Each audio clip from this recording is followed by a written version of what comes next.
House Tyrell trace our descent to Garth Greenhand, the legendary first king of the Reach who made the land bloom. But so too does every noble house around us. It seems dear ancestor Garth planted as many flowers as he plucked. A king should have more consideration for his line, don't you think? For over 1,000 years, the Greenhand sons and grandsons ruled the Reach as House Gardener. The offshoots of his daughters grew into vast and powerful houses in their own right, except for House Tyrell. We chose instead to serve our gardener cousins faithfully as stewards, to manage their stronghold of Highgarden and the daily affairs of the Reach. Our words are growing strong. And under our stewardship, the Reach did just that. As did we. Until a blundering king almost cost us everything. Aegon Targaryen had landed in Westeros. King Mern allied us with the Rock to repel the upstart's army. One can only marvel that King Mern did not reconsider when he saw the living dragons against him.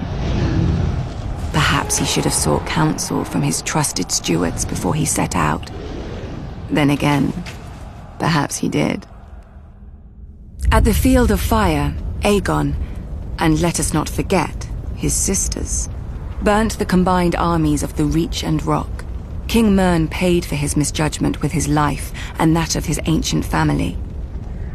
In a day, the Reach had lost its king, its ruling house, and most of its army. Thankfully for everyone, my ancestor, Harlan Tyrell, had better sense.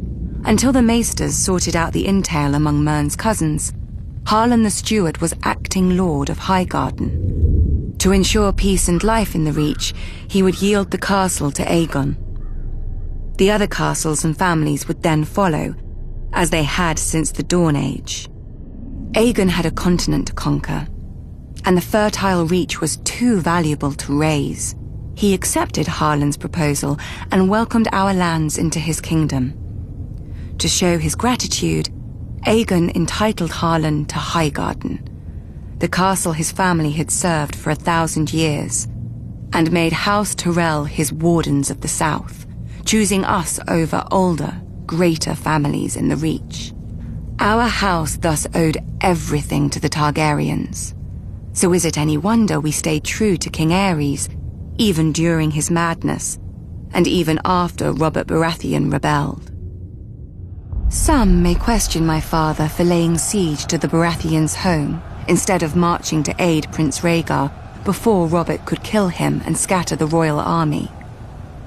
But let us not forget that we had already dealt Robert his only defeat of the war at Ashford. If Lord Tywin Lannister had not vanquished the Mad King so suddenly, our siege would have destroyed Robert's home and his brothers and won the war for Aerys.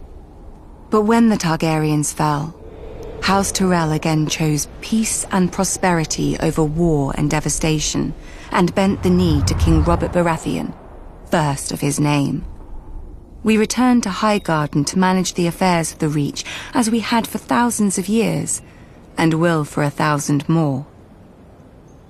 Other great houses take lions and wolves for their sigils, and draw their power from the gold in their mountains or the cold of their winters.